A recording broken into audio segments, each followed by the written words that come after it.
साथियों, आप सबका अभिनंदन। आज 11 सितंबर है और बहुत बड़ा दिन है एक तरह से। 11 सितंबर को विनोबा भावे की जयंती होती है और आज उनकी 125वीं जयंती है। थोड़ा अजीब लगता है कि एक महापुरुष ने, जिसने इतना बड़ा काम किया और आज से कोई सदियों पहले नहीं, आज से केवल करीब 70 साल पहले शुरू किया था, उनको एक तरह से देश ने भुला ही दिया है। आज का माहौल तो आप जानते हैं कैसा है। सत्य, प्रेम, करुणा की जगह असत्य और घृणा और हिंसा का माहौल चल रहा है। परंतु उससे हमें हताश नहीं होना चाहिए। जिन लोगों ने हमें ये चीज़ें बताई हैं, गांधी जी का नाम तो रोज ही लिया जाता है, लेकिन गांधी जी के जो सत्याग्रही नंबर 1 जिन्होंने गांधी जी ने चुना था, विनोबा, उनको भी याद करना बहुत ज़रूरी है। क्योंकि गांधी जी के जाने के बाद उन्होंने बहुत एक प्रैक्टिकल तरीके से एक लैंड रिफॉर्म की बात जो है वो एड्रेस करने की कोशिश की। इसके बारे में सुदर्शन भाई ज्यादा बात करेंगे। सुदर्शन भाई ने कहा था कि 3 रास्ते हैं। कत्ल का एक रास्ता था जो चाइना में हुआ, और इंडिया में भी जो लेफ्ट विंग एक्सट्रीमिस्ट हैं वो भी करते रहे कि लैंडलॉर्ड्स का कत्ल कर दिया जाए।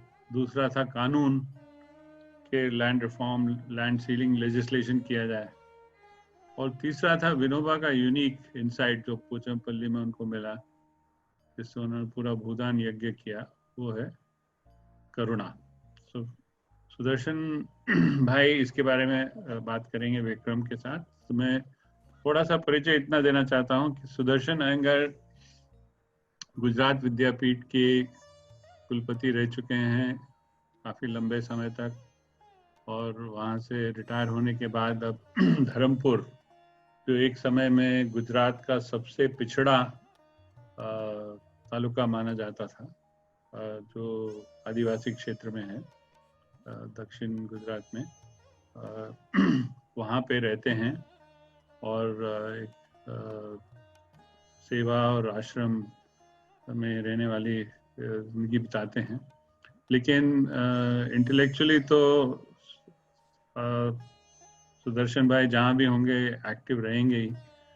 तो ये बहुत अच्छी बात हुई कि उनके एक सहकर्मी और उनके शिष्य एक तरह से विक्रम अमरावत जी, जो गुजरात विद्यापीठ में अभी पढ़ाते हैं, विक्रम जी सुदर्शन भाई से करीब 40-45 मिनट विनोबा के बारे में बातचीत करेंगे और उसके बाद हम लोग थोड़ा डिस्कशन करेंगे।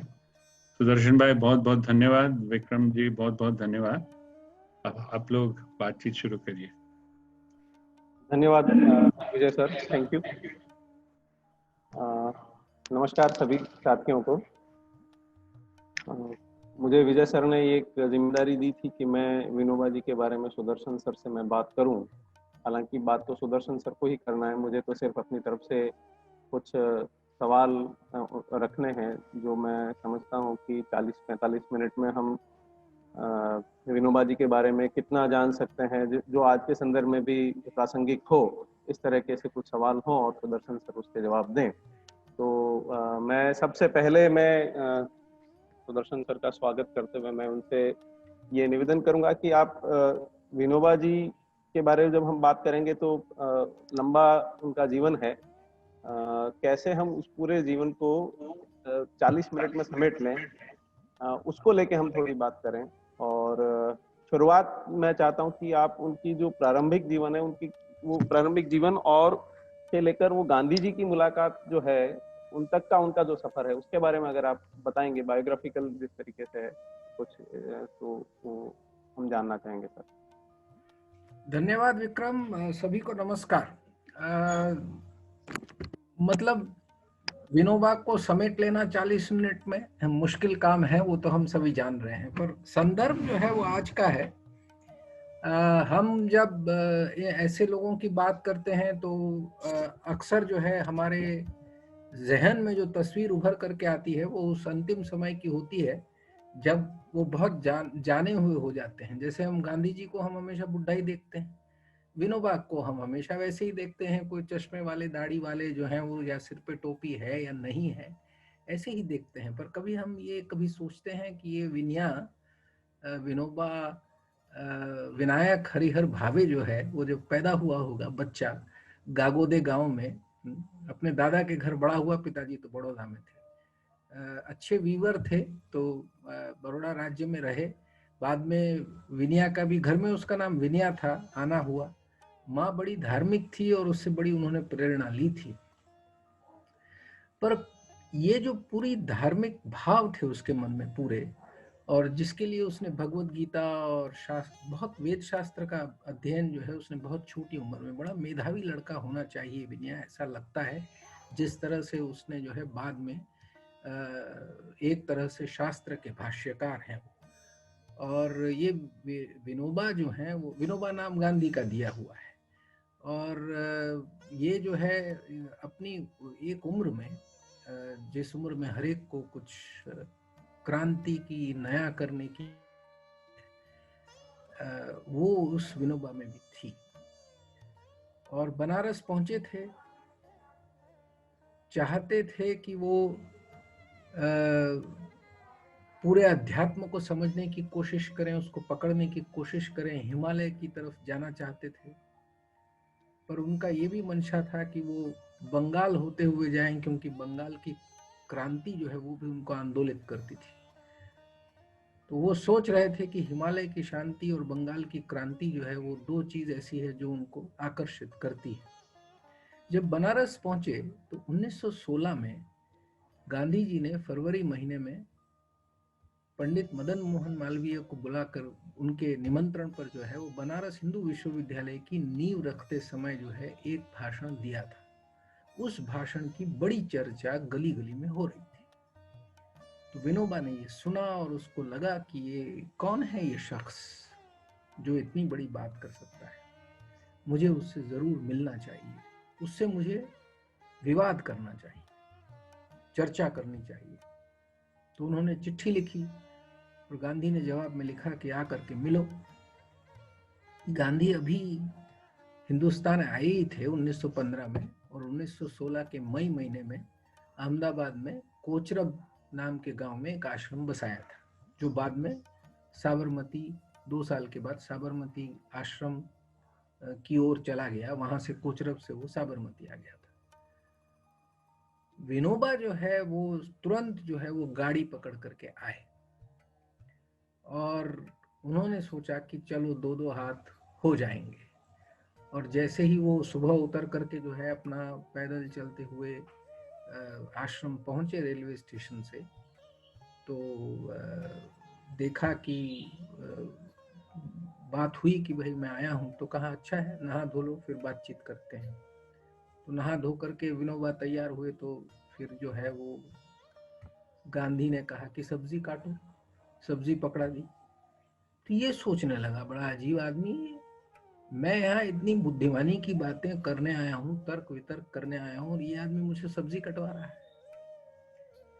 और उसके बाद जो उनकी बातचीत हुई और वो जो रहा, तो उसको लगा कि जो हिमालय की शांति और बंगाल की क्रांति मैं चाहता हूँ, वो दोनों मुझे इसी एक आदमी में दिखता है, और मैं इसी के चरण में बैठूंगा। तो वैसे वो कोचरब आश्रम जाकर के पहली उनकी जो है वो साधना जो है वहां पर होती है। गांधी 3 तरह के, गांधी जो है, जिन गांधी के साथ जितने लोग मिले उनको 3 तरह से उनका वर्णन किया जा सकता है। एक, जो गांधी से प्रभावित हुए, एक जो जिनसे गांधी प्रभावित हुए, और तीसरे ऐसे वर्ग के लोग जो बहुत कम हैं जिसमें परस्पर प्रभावित हुए। तो ये 21-22 साल का युवा जो है वो उस समय के 45 साल के गांधी को प्रभावित कर पाया। तो ये परस्पर प्रभावित जो है होने की बात है। और वहां से जो है गांधी विचार को ध्यान में रखते हुए, गांधी विचार को ध्यान इसीलिए कि विनोबा ने कहा कि आज हमको ये भी याद कर लेना चाहिए कि आज अमेरिकी भाषा में 9/11 है, और 9/11 तो जब आप बात करते हो तो अमेरिका में जो ट्विन टावर ध्वस्त हुए थे, वर्ल्ड ट्रेड टावर्स, उसी को हमको उसी की याद आती है। पर हम ये भूल जाते हैं कि 9/11 वही दिन है जब 1893 में स्वामी विवेकानंद ने वॉशिंगटन में वर्ल्ड रिलीजियस सभा, वर्ल्ड रिलीजन्स की सभा में एक बहुत सुंदर भाषण दिया था।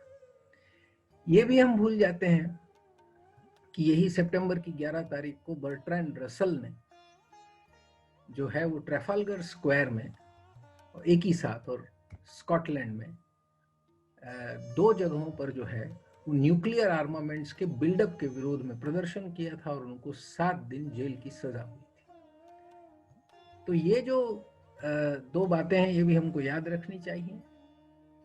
और गांधी विनोबा मान रहे हैं कि गांधी की देन जो है वो इस मानवता को सत्याग्रह की देन है।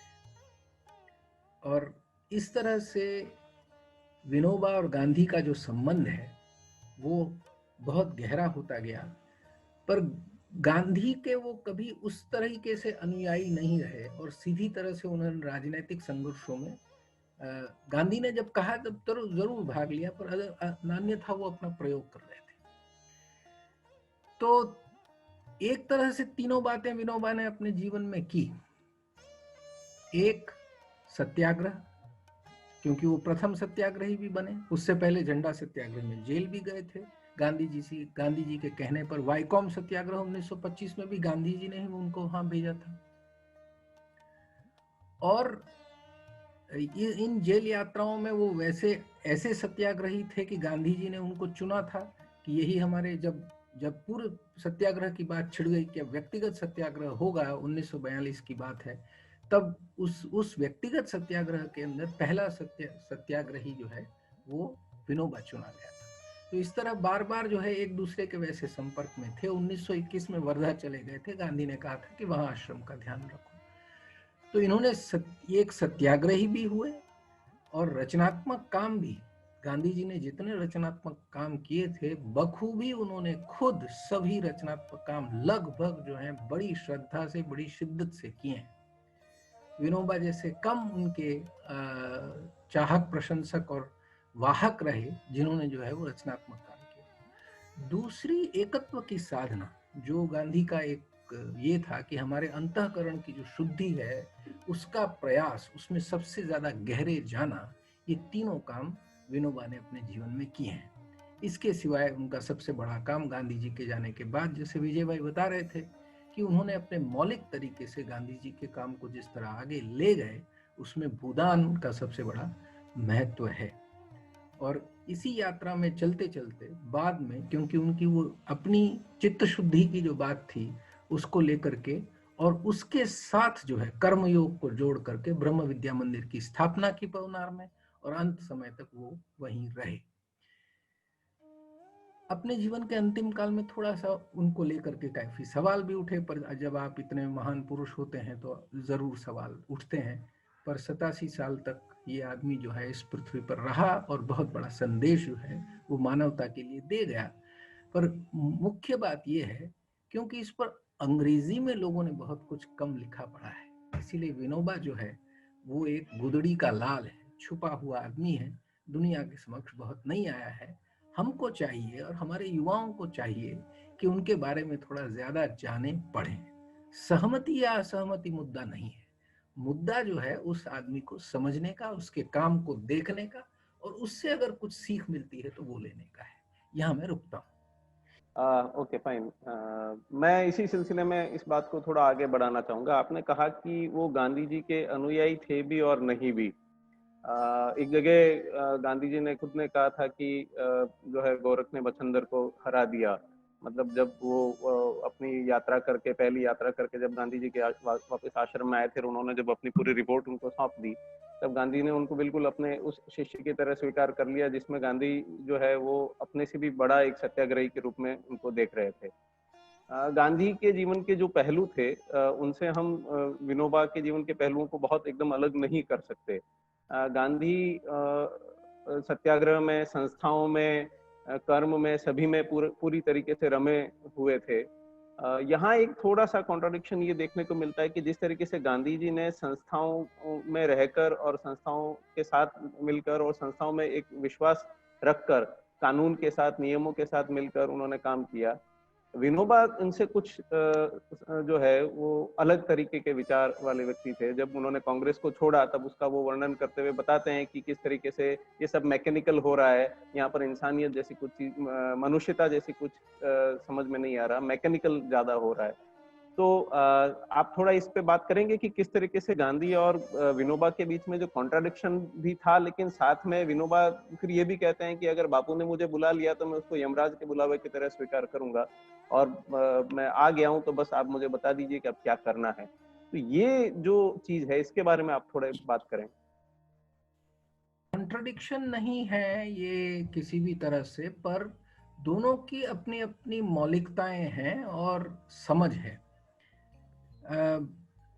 विनोबा में जो है वो एक अध्यात्म का पुट है जो गांधी के व्यवहार पक्ष से थोड़ा ज्यादा गंभीर और गहन है, और शायद विनोबा कहीं ज्यादा आदर्श की ओर ढले हुए हैं, और उस आदर्श के लिए जो रचनात्मक कार्य करने की उनकी जो शक्ति थी, वो शक्ति कहीं जो है वो गांधी से ज्यादा थी। एक बात यह है।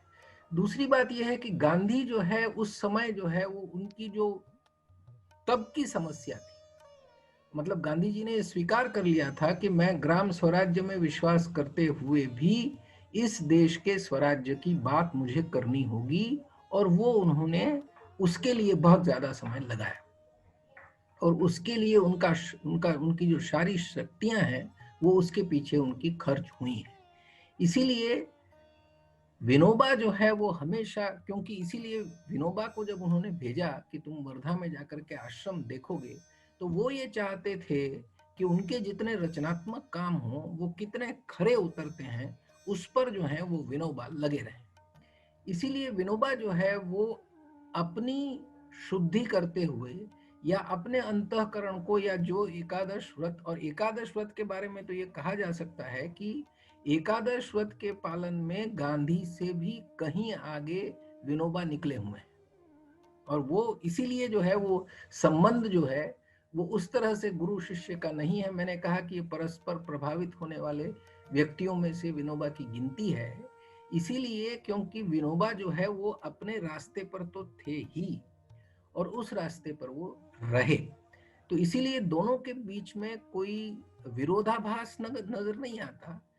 ये जरूर नजर आता है कि विनोबा जो हैं उनकी जो सारी शक्ति थी वो आध्यात्मिक शक्ति के आधार पर समाज निर्माण की उनकी एक अपनी कल्पना थी, जिस कल्पना को वो साकार करने के लिए अपने रचनात्मक कामों में लगे हुए थे और अपनी एकांत साधना में भी लगे हुए थे।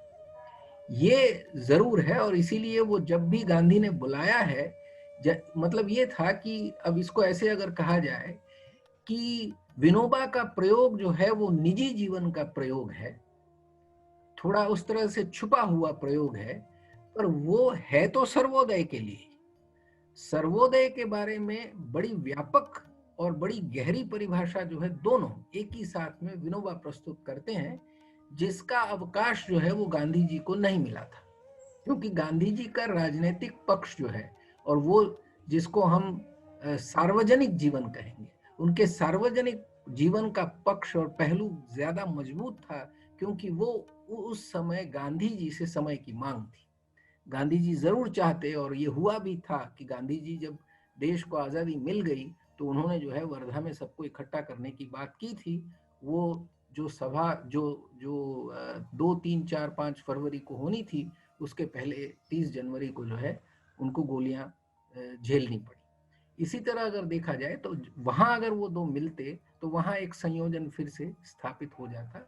इसीलिए इसको विरोधाभास न मानते हुए एक ये जरूर कहा जा सकता है कि एक बहुत ही निष्ठावान और गहरा प्रयोग जो है वो एक निजी जीवन को रखते हुए विनोबा करते हैं, और उनकी अपनी जो है आध्यात्मिक साधना अलग तौर पर अपनी समझ से चलती रहती है।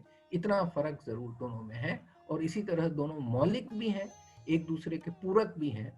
और उनकी तो सर्वोदय के सिद्धांत के मूल में ये बात है, पूर्णता की सिद्धि। और इसके बारे में हम थोड़ा और कर सकते हैं कि पूर्णता की सिद्धि वो सर्वोदय के संदर्भ में कैसे हमने प्रस्तुत करते हैं। ओके, थैंक यू सुदर्शन भाई।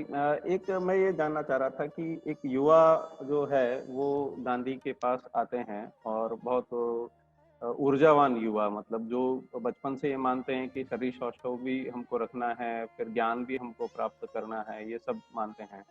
एक जगह विनोबा ये भी लिखते हैं कि मेरे मन में तो ये था कि मैं कोई हिंसात्मक कार्य करके और देश के लिए जो है अपनी जान दे दूं तो भी ठीक है, लेकिन बापू की निश्रा में आने के बाद में फिर मेरा जो है ये हिंसा की तरफ और से जो मेरा मोह है वो हट गया और अहिंसा की तरफ मैं निकल पड़ा। तो ये जो ट्रांसफॉर्मेशन जो हिंसा से अहिंसा की तरफ विनोबा का हुआ, इसके बारे में आप कुछ बताएं, जो गांधी की वजह से हुआ, इसके बारे में आप कुछ बताएं। हिंसा और अहिंसा की देन जो है वो बात सही है कि गांधी जो है वो अहिंसा का पाठ, मैंने वही बताया कि सत्याग्रह की भूमिका जो है वो मैंने पहले भी जो बात कही वही है। क्योंकि ये जो युवा विनोबा है, युवा विनोबा के मन में जो है वो जो उसकी जो कल्पना है उस समय की युवा अवस्था की जो कल्पना है वो दो बातों के बीच में उलझा हुआ है। और वो ये इसीलिए उलझा हुआ है कि उसको अपनी एक आध्यात्मिक साधना निजी तौर पर करनी है और वो उस मार्ग पर है, पर अपनी उम्र के साथ साथ देश की परिस्थिति को देखते हुए वो बंगाल की क्रांति से भी प्रभावित है।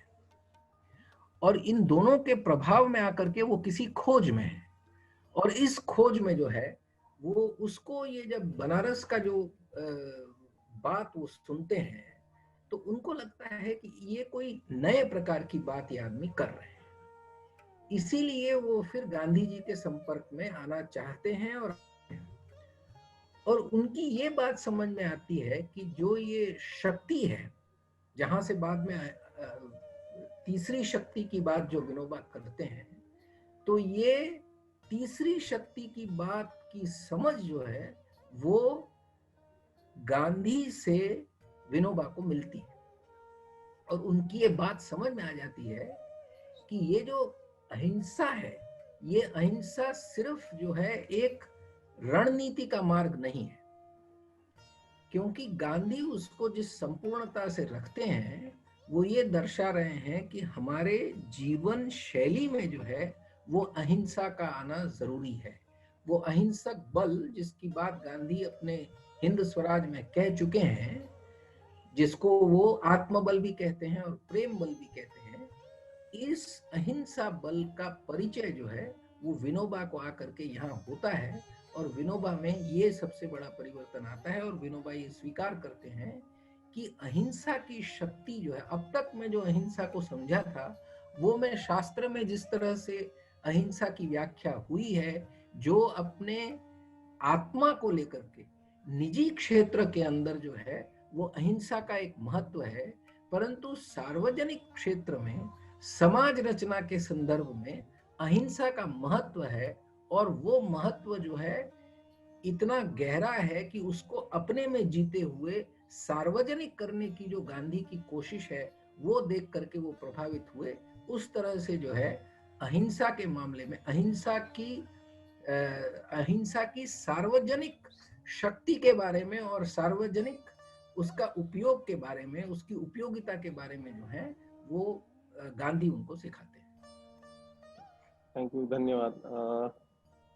थोड़ा अब उनके रचनात्मक कार्यक्रम पे हम कार्यों पर हम बात करें कि गांधी के जो रचनात्मक कार्य उनमें सारे ही महत्वपूर्ण है, लेकिन ग्राम स्वराज का जो उनका सपना था वो किस तरीके से विनोबा जब गांधी के समय में थे तब उन्होंने उस गांधी के ग्राम स्वराज की बात को जो है लिया, और गांधी के बाद उन्होंने उस ग्राम स्वराज का जो सिद्धांत था या जो विचार थे गांधी जी के उसको उन्होंने किस तरीके से मतलब उनको इमिटेट किया या ट्रांसफॉर्म किया, आप उसके बारे में कुछ बात बताएं।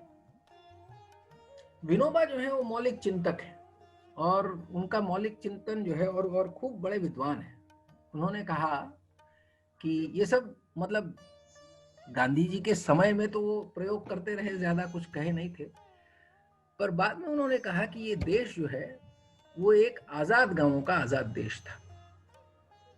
और ये बहुत पहले की बात है, सहस्त्राब्दियों सदियों पहले की बात है।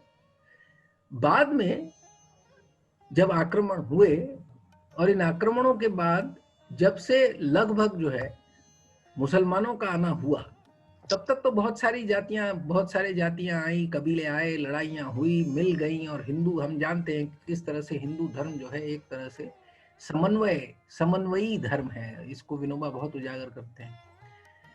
परंतु जब मुगल, मुसलमान और इन लोगों ने भी इस देश में राज्य किया, उस समय एक तरह से भारत जो है देश गुलाम था पर गांव आजाद थे। इन सारे हमलावरों ने जो है वो गांव की सार्वभौमिकता पर आंच नहीं आने दी और ये गांव अपने आप चलते थे।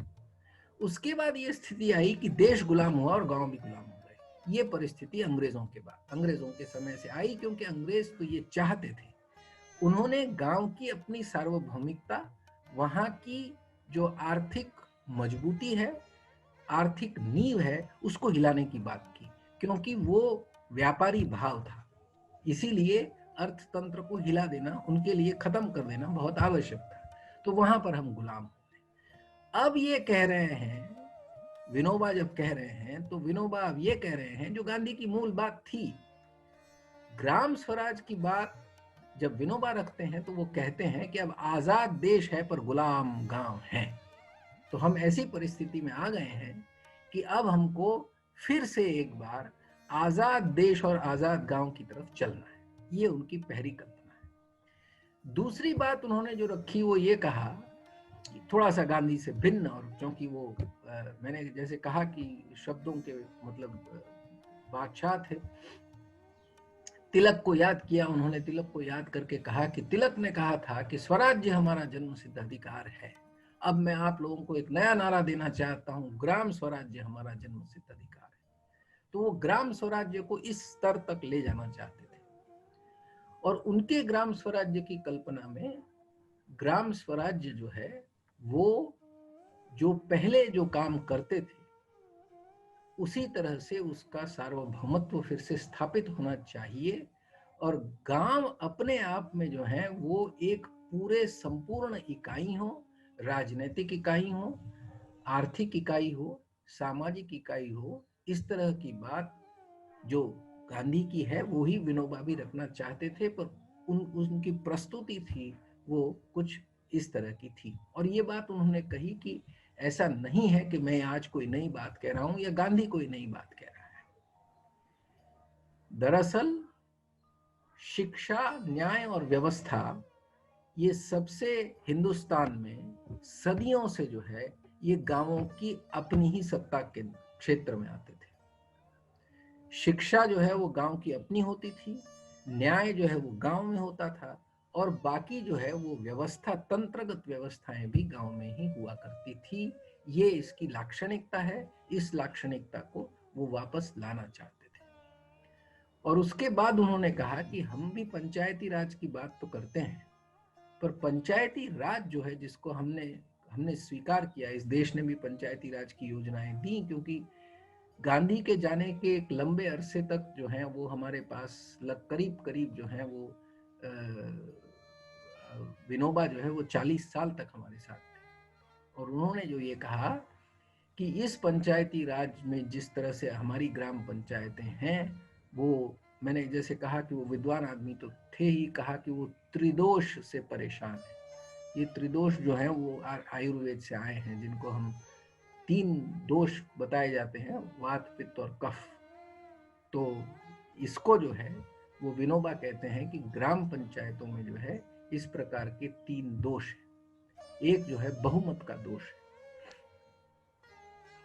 बहुमत का दोष ये है कि बहुमती से जब निर्णय लिए जाते हैं तो कुछ को नुकसान किए बिना आप ये निर्णय नहीं ले सकते।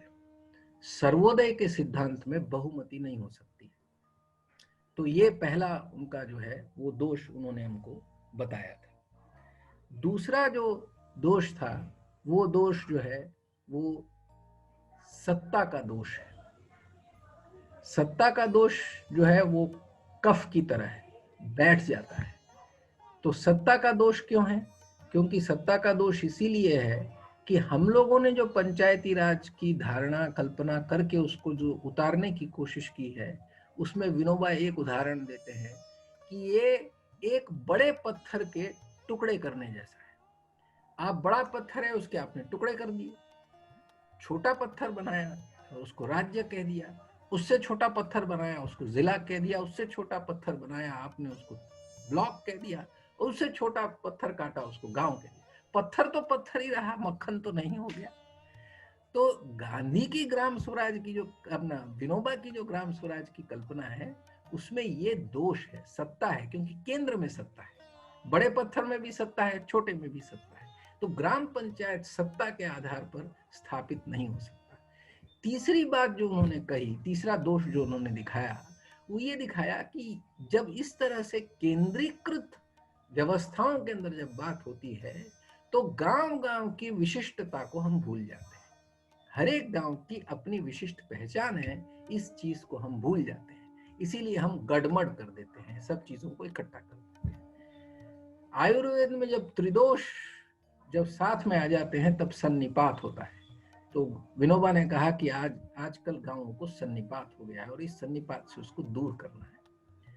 तो इसको दूर करने की जो बात है उसमें जो है उन्होंने जो अपनी मौलिकता जोड़ी, बाद में समय कम है इसीलिए मैं छोटे में कहूंगा, बात तो बहुत लंबी है कि किस तरह से जो है गांधी विनोबा का जो ग्राम स्वराज की कल्पना है उसमें बुनियाद में प्रेम है, वो उस पर मैं आता हूं।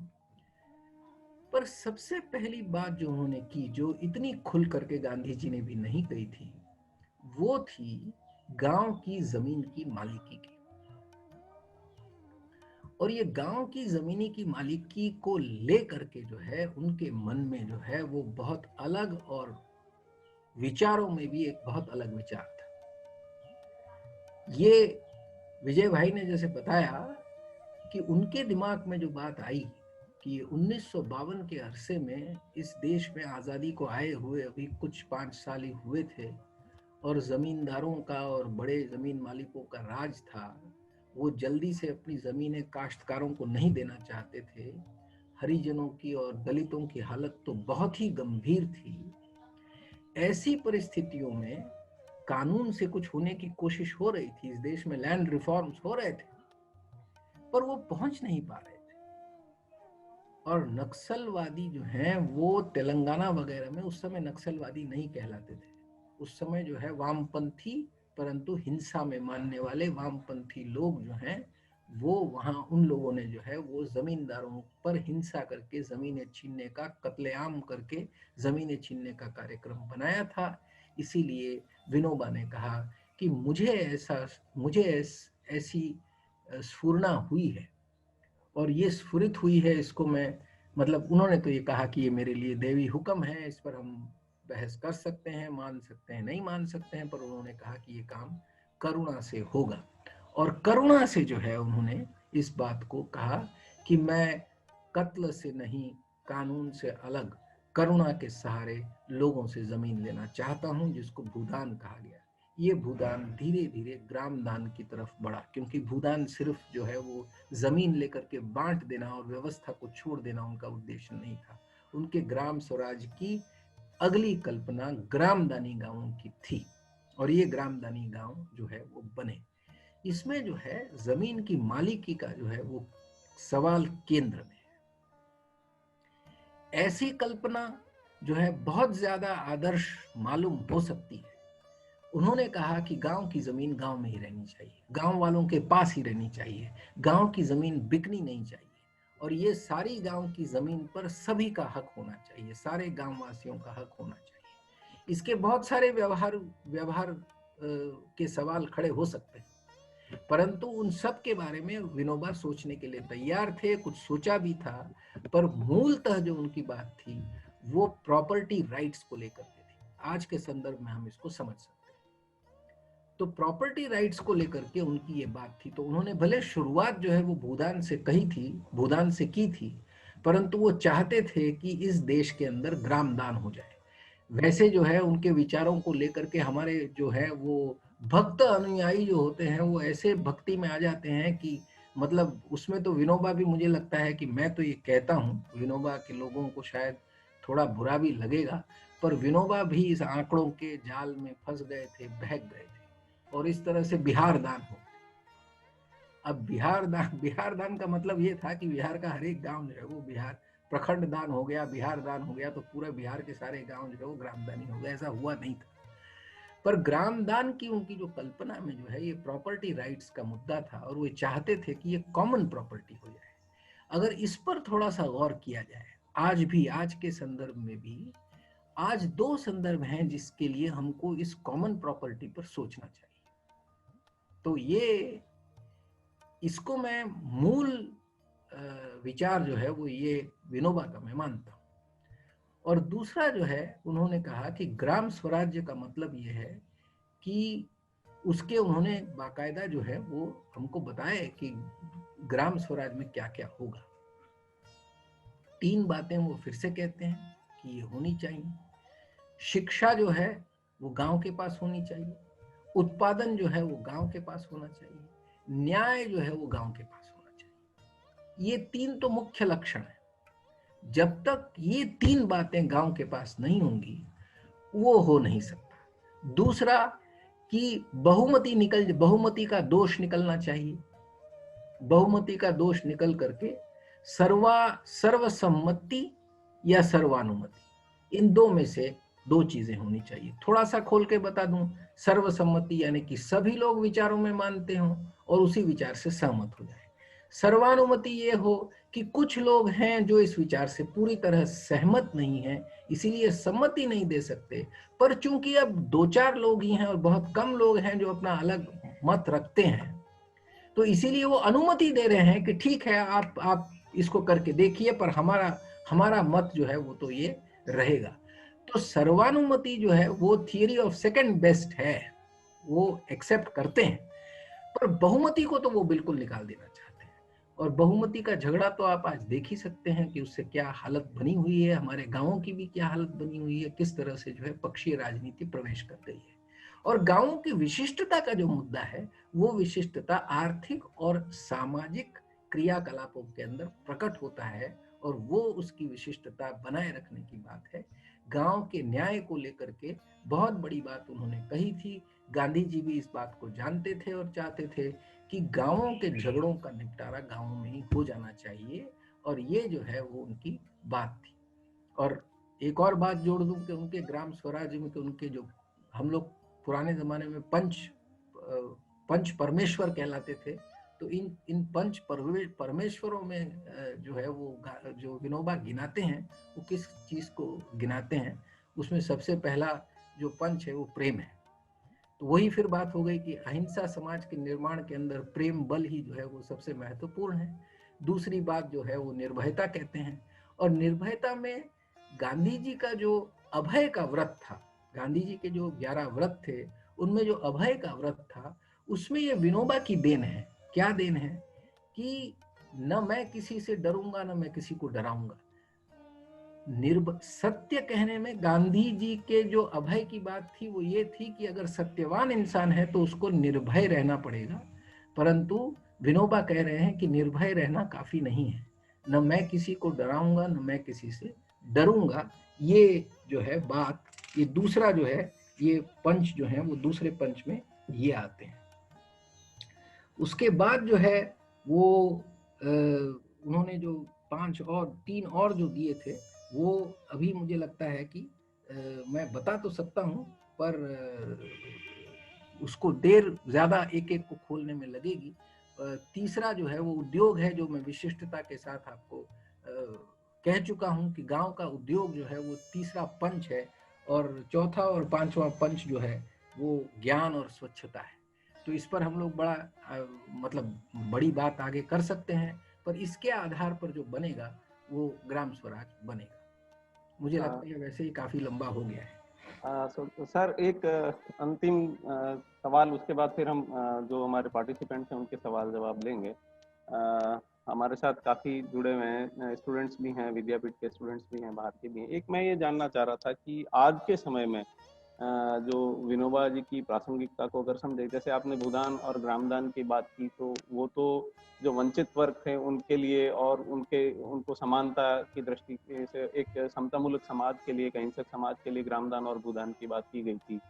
और उस समय जो तेलंगाना में जिस समय जो हिंसात्मक कार्रवाइयाँ चल रही थी वो जागीरदारी सिस्टम के खिलाफ चल रही थी, और जागीरदार जो है वो किस तरीके से लोगों को वंचित कर रहे थे अपनी जमीनों से, उनके हक से। आज का जो संदर्भ अगर देखें तो जिस तरह के हिंसात्मक आंदोलन चल रहे हैं, मतलब, और हिंसात्मक आंदोलन और उनके पीछे के जो कारण है, आज जागीरदारी सिस्टम तो नहीं है, लेकिन आज जो पूंजीवादी सिस्टम है, इस समय में कई बार ये भी मतलब ऐसा समझ में आता है कि ये तो रिवर्स भूदान हो गया है, कि पहले जो जमीन है वो गरीबों को दी जा रही थी, अब गरीबों से लेकर जो है वो अमीरों को दी जा रही है, या जो पूंजीपतियों को दी जा रही है, जिसमें फिर गांव वालों को जो है बेदखल कर दिया जा रहा है। तो ये आज के समय में फिर हम विनोबा को कैसे, या तो ऐसा है कि आज के समय में सबसे ज्यादा प्रासंगिक इस संदर्भ में देखें तो विनोबा ही होंगे, क्योंकि वो लोगों के अधिकारों, हक की और जमीन की, प्रॉपर्टी राइट की बात करते हैं। तो आप थोड़ा इस पे प्रकाश डालिए। ये बहुत बहुत संकुल प्रश्न है, पर इसके लिए तो समय भी काफी चाहिए, पर इसकी प्रासंगिकता मैं आपको बहुत छोटे में बता दूं। गांधी और विनोबा दोनों को साथ में मिला करके कह देता हूँ, विनोबा को खास करके, क्योंकि विनोबा जो है उस तरह से इस बात को ज्यादा अलग तरीके से, मौलिक तरीके से रखते हैं। दरअसल ये कॉमन्स का जो पूरा ख्याल है ये इकोलॉजिकली बहुत सेंस करता है। और आज हमारी परेशानी ये है कि ये जो हमारी सोच जो आई है, जिसको हम आधुनिक सोच कह रहे हैं, इस आधुनिक सोच में हम याद रखें कि व्यक्तिगत स्वतंत्रता जो है वो बहुत मायने रखती है, और केंद्र में गांधी के लिए भी और विनोबा के लिए भी केंद्र में तो मनुष्य है, पर उसके साथ उसकी एक आध्यात्मिक जवाबदारी जुड़ी हुई है, उसके कर्तव्य जुड़े हुए हैं, उसके साथ उसकी एकादश की साधना जुड़ी हुई है।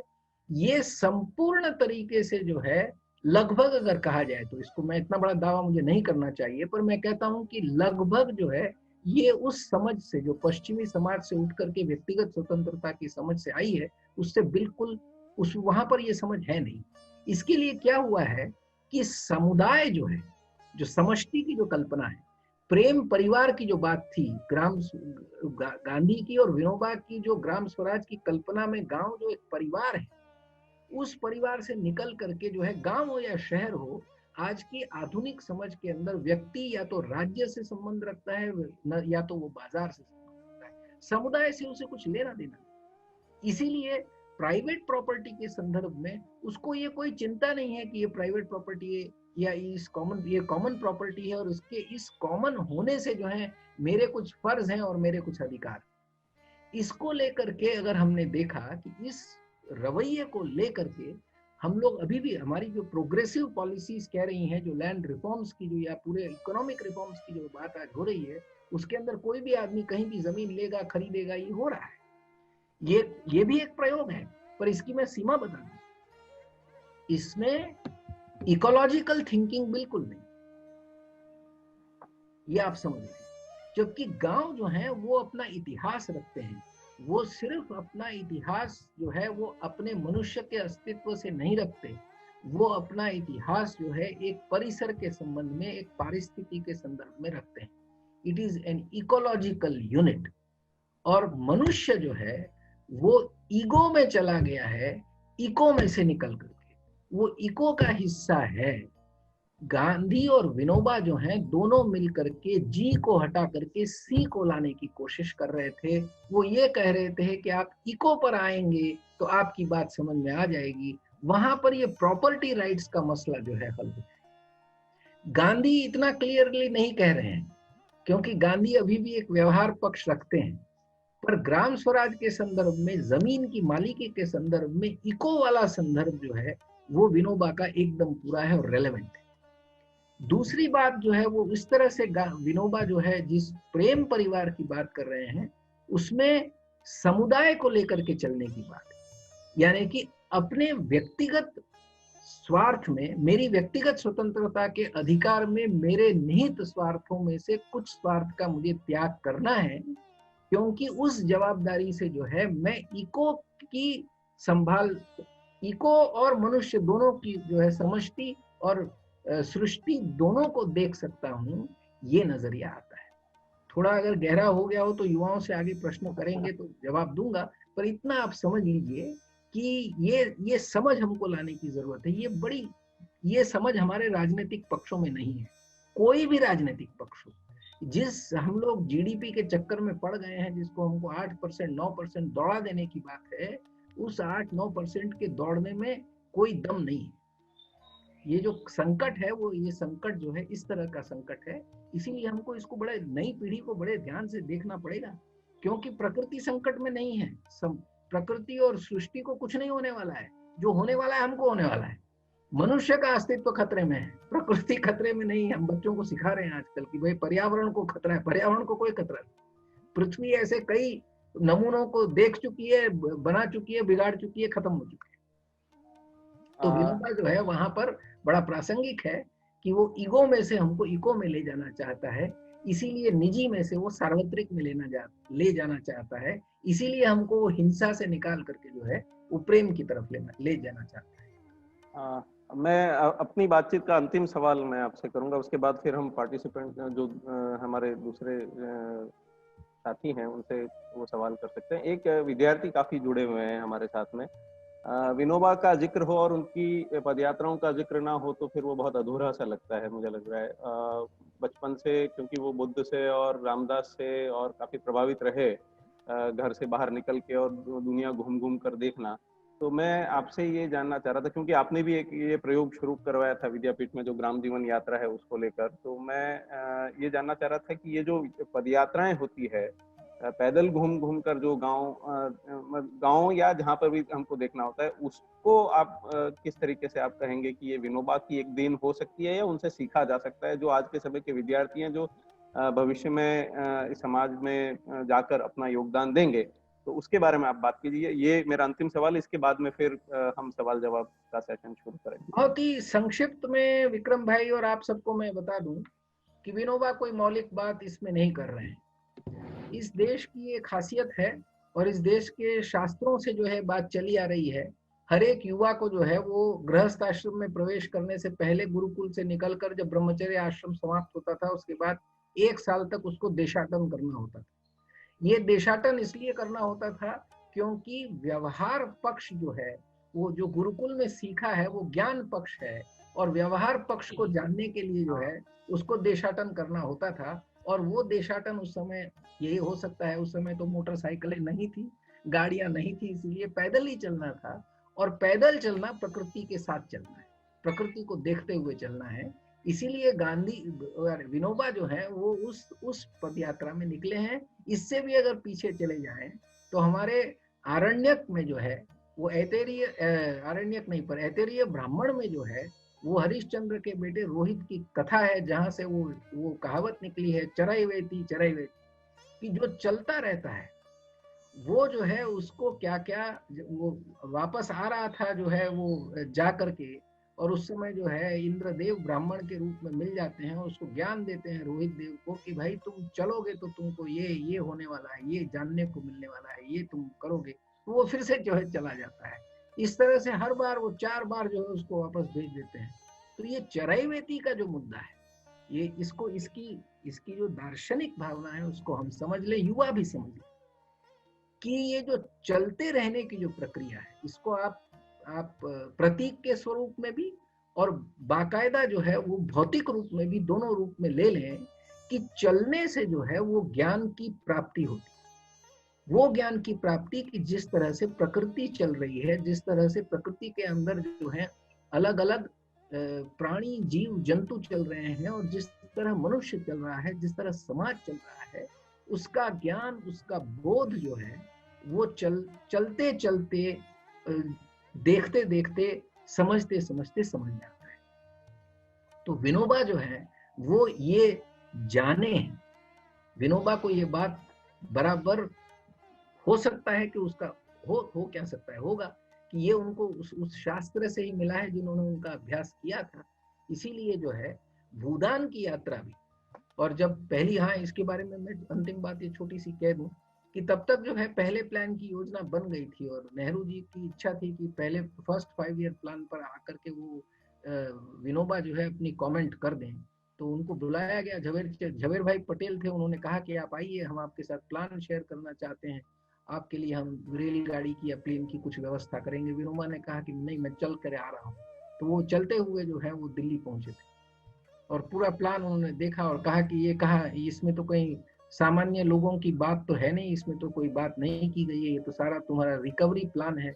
तो झवेर भाई जो है थोड़ा सा संकोच में आए और उन्होंने कहा कि विनोबा जी ये टोटल प्लान तो हो नहीं सकता, ये पार्शियल प्लान होना, पार्शियल प्लान ही बन सकता है अभी तो विनोबा ने तुरंत कहा अगर ये पार्शियल प्लान है तो पार्शियलिटी जो है वो गरीबों के लिए होनी चाहिए।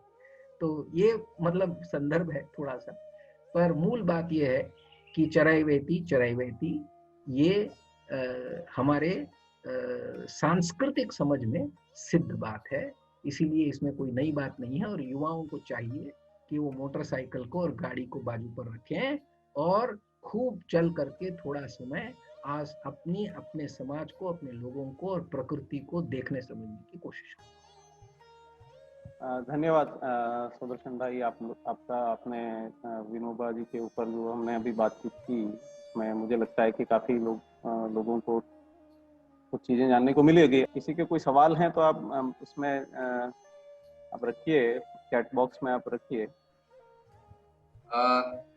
जी, मैं अमरेंद्र पांडे विद्यापीठ से।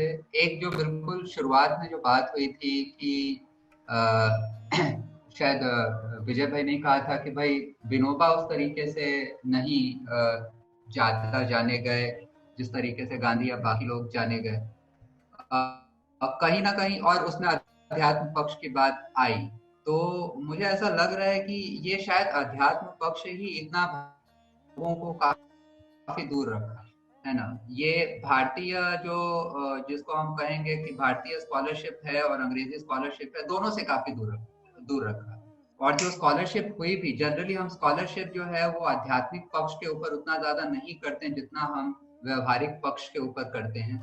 तो व्यवहारिक पक्ष के हिसाब से जब स्कॉलरशिप हुई और उसमें भी व्यवहार में भी पॉलिटिकल ज्यादा इंपॉर्टेंट हो जाता है, तो फिर ये हुआ कि भारतीय आजाद भारत के राजनीतिक जीवन का जो सबसे बड़ा संकट जब आया, तब शायद विनोबा जो है वो एम्बिवैलेंट हो गए, या उनको मान लिया गया कि वो एक ऐसे पक्ष में है जो क्या कहते हैं, मतलब डेमोक्रेसी के खिलाफ जा रही है।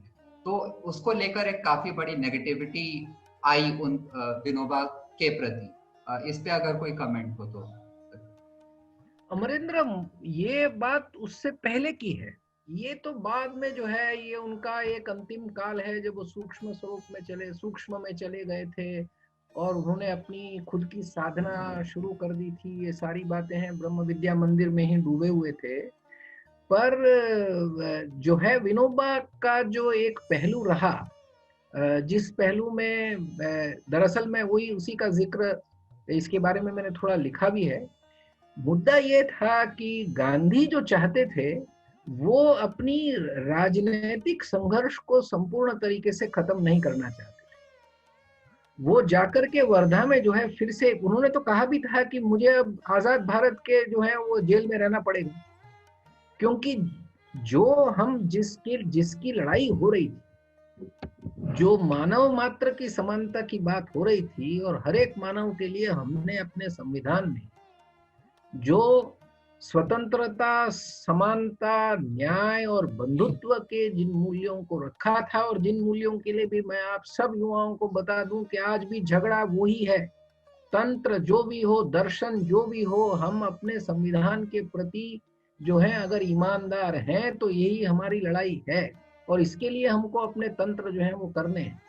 इसमें विनोबा जो हैं वो क्या करते हैं कि जब ये सभा जब वर्धा में ये जब होती है, तब नेहरू जो अपनी बात रखते हैं जहां पर वो अपने राजनीतिक और आर्थिक पक्ष को उजागर करते हुए, नीतियों के पक्ष को उजागर करते हुए वो जो बात करते हैं, तो उस समय जो अंतिम निर्णय जो छोड़ा जाता है तो विनोबा उसको कह देते हैं, और ये मैं 1948 की बात कर रहा हूँ। तो विनोबा ये कह देते हैं कि नेहरू जो है बड़ी मुश्किल में है, हम सब की जिम्मेदारी ये है कि हम लोग जो है हमारा सारा रचनात्मक काम और संघर्ष जो है उसको समाज सुधार की तरफ लगा दें, और उसको राजनीतिक स्तर, राजनीतिक जो है वो पक्ष है उसको हम जो है वो नेहरू की ओर छोड़ दें, नेहरू उसके लिए हम उस पर पूरी श्रद्धा रखें। तो पहली बार जो है, इसीलिए आप देखेंगे कि बाद में जो है जो भी हमारी राजनीतिक लड़ाइयां हुई हैं अधिकार को लेकर के, शोषण को लेकर के, इतना मुखरित कभी नहीं हो पाया, क्योंकि वो जो उसका जो राजनीतिक पहलू था उस पहलू को, और चूंकि नेता जो है वो सर्वसम्मति से जो है वो विनोबा नेता स्वीकार कर लिए गए, इसीलिए एक पक्ष ये हो गया। और दूसरा पक्ष तो जो आपने रखा वो ठीक है, क्योंकि उसमें जो है लोग ज्यादातर जो है वो विनोबा वाले लोग जो हैं वो अपनी आध्यात्मिक साधना में लग गए, और उनको जो है वो समाज से जो सरोकार होना चाहिए, जो उनकी समस्या को जानने की जो आदत होनी चाहिए, जो स्वभाव बनना चाहिए, वो नहीं बन पाया। इसीलिए वो जवाबदारी तो आती है, वो अनुशासन पर्व और ये सब तो बहुत अलग मतलब चर्चाएं हैं। इस पर जो है वो एक तरीके से जो है वो विरोधाभास हैं, वो हैं, पर उसका कोई बहुत ज्यादा महत्व नहीं है। मेरे हिसाब से बहुत महत्वपूर्ण बात तो 48 में ही हो चुकी थी। जी जी जो है वो कुछ पूछना चाह रहे थे, उन्होंने हैंड रेज किया था। Thank you Ranjit, thank you Sudarshan sir और विक्रम जी सारगर्भित चर्चा के लिए। मेरी जिज्ञासा, क्योंकि आपने कॉमन्स के ऊपर अपनी चर्चा के अंत में बहुत बात की, और मेरी जिज्ञासा कॉमन्स को लेकर के ही है। जो हमारी खेती और ज़मीन है वो कॉमन्स का रूप तो नहीं ले पाई हैं आज भी, जो है उसका बड़े स्तर पे बाजारीकरण हो चुका है और व्यक्तिगत हाथों में ही है, जिससे ईगो तो बढ़ेगा ही बढ़ेगा। लेकिन अगर हमको ईगो, जैसे आपने बताया, ईगो से ईगो की तरफ जाना है, तो जो विनोबा के 5 प्रिंसिपल्स या 5 पंच जो उन्होंने बताए थे, प्रेम, निर्भय, उद्योग, ज्ञान और स्वच्छता, अगर हम उसको आज की परिदृश्य में देखें, और अगर खेती और ज़मीनों को छोड़ भी दें, उसके अलावा भी बहुत सारे कॉमन्स आज भी एटलीस्ट कहीं ना कहीं स्मृतियों में तो हैं ही हैं। अगर प्रैक्टिकली नहीं होंगे, कई जगह तो प्रैक्टिकली हैं, लेकिन स्मृतियों में तो जरूरी हैं। तो अगर उन कॉमन्स को हम दोबारा से रिक्लेम करना चाहते हैं, क्योंकि उसमें ऑलरेडी हमारी स्मृतियां हैं, लोगों के व्यवहार है उसमें, लोग उसका आज भी यूज़ करते हैं, तो आज के सामाजिक, राजनीतिक और प्रशासनिक व्यवस्था में इन 5 पंचों का, इन 5 प्रिंसिपलों का क्या कोई स्थान है, या हम इसको किसी तरह से असर्ट कर सकते हैं अपने कॉमन्स को रिक्लेम करने के लिए? बिल्कुल कर सकते हैं, और यही लड़ाई है, और ये लड़ाई हम समझ लें, अच्छी तरह से समझ लें, क्योंकि ये लड़ाई जो है ये सरकार के अंदर भी जो है वो विरोधाभास हैं। फॉरेस्ट राइट्स एक्ट आया है, और फॉरेस्ट राइट्स एक्ट्स के अंदर जो है इंडिविजुअल फॉरेस्ट राइट्स और कम्युनिटी फॉरेस्ट राइट्स दोनों की बात हो रही है, पर कम्युनिटी फॉरेस्ट राइट्स को देने के अंदर जो है बहुत बड़ी आनाकानी चल रही है, इंडिविजुअल फॉरेस्ट राइट्स में भी चल रही है। तो ये दोनों मुद्दे अपने आप सही जगह पर हैं। इसीलिए मैंने कहा था कि गांधी का व्यवहार पक्ष जो है वो उस आदर्श पक्ष से कम है, क्योंकि ये स्वीकार करके अभी तो चलना चाहिए, क्योंकि हमारी शुरुआत तो ये हुई कि जो जमीन की मिल्कियत है उस मिल्कियत में उसको किस तरह से रिकंसोलिडेट करके हम उसकी प्रोडक्टिविटी बढ़ाएं, एक ये मुद्दा है। कॉमन्स को लेकर के सामुदायिक जमीनों का जो मुद्दा है, शामलात जमीनें हैं, इन पर तो हमारी काफी अच्छी परंपराएं हैं, और इनके लिए एक तरह से नए सिरे से संघर्ष करना पड़ेगा, क्योंकि सबसे बड़ा मुद्दा जो है आज इन जमीनों को जो है वो दबा करके जो है वो रख लिया गया है, और इसमें जो है वो पंचायत के पावरफुल लोग ही ये सब करते हैं। तो ये लड़ाई हमारी है और ये संघर्ष का मुद्दा है, इसीलिए यहाँ सत्याग्रह भी काम आएगा। इसीलिए हमको गांव वालों के साथ बैठ करके ये बात करनी है, और उनको ये समझाना है कि ये सिर्फ इसीलिए नहीं कि ये कोई हमारी परंपरा है इसीलिए हम सामुदायिक जमीन रखना चाहते हैं। गांव वालों में इतनी कोई बड़ी वो जाहिल लोग नहीं थे। अगर वो आप जाकर के देखेंगे तो ये देखेंगे कि सामुदायिक जमीनें जिन पर खेती नहीं की जाती थी उनकी अपनी उपयोगिताएं थीं। वो आर्थिक उपयोगिताएं भी थीं और पारिस्थितिकी यानी कि इकोसिस्टम की उपयोगिताएं भी थी। तो इन सबको लेकर के अगर आप एक कल्पना में सोचते हैं तो आपको ये दिखाई देगा कि कुछ चीजें आप कुछ जमीन जो है आप प्राइवेटाइज नहीं कर सकते। तो biodiversity, water flow and forestry, इन तीनों की नीड को मिलाकर और इन तीनों का जो अस्तित्व है उसका प्राइवेट जमीन की प्रोडक्टिविटी पर पॉजिटिव इम्पैक्ट आप एसेस करके, जिसको हम कहें एम्पिरिसिस्ट होकर के भी ये बात गांव वालों के सामने रख सकते हैं। और ये लड़ाई लेने की जरूरत है, इस पर कुछ काम हो रहा है। अगर आपको इस बारे में थोड़ी ज्यादा ठोस जानकारी अगर लेनी है तो फाउंडेशन फॉर इकोलॉजिकल सिक्योरिटी आनंद की वेबसाइट पर आप चले जाएं और वहां पर जो है FES का काफी काम जो है इस पर हो रहा है, जिसमें राजस्थान में सबसे ज्यादा काम हुआ है अभी तक। तो आपको इससे जानकारी मिलेगी जहां पर ये प्रयास किए जा रहे हैं। और वहाँ ये प्रयास जो है वो गांव के लोगों को समझाने की प्रक्रिया, जिसको वो प्रकृति कार्यशाला कहते हैं, उससे जो है ये प्रयास आगे चल रहा है और ये जरूर हो सकता है और होना चाहिए। ये अब समय की मांग है। धन्यवाद सुदर्शन भाई, हमारा समय यहाँ पूरा होता है। थैंक यू, सबका मैं आभार करता हूँ। हम यहाँ ट्वीट करते हैं। धन्यवाद सबका। मैं भी सबका धन्यवाद व्यक्त करता हूँ, सुदर्शन जी का और विक्रम जी का और विजय सर का, of course. So thank you so much everybody for joining. Thank you. Sudarshan भाई बहुत बहुत धन्यवाद, विक्रम जी बहुत बहुत धन्यवाद, और जो लोग भी ज्वाइन किए आप सबका धन्यवाद। जय जगत।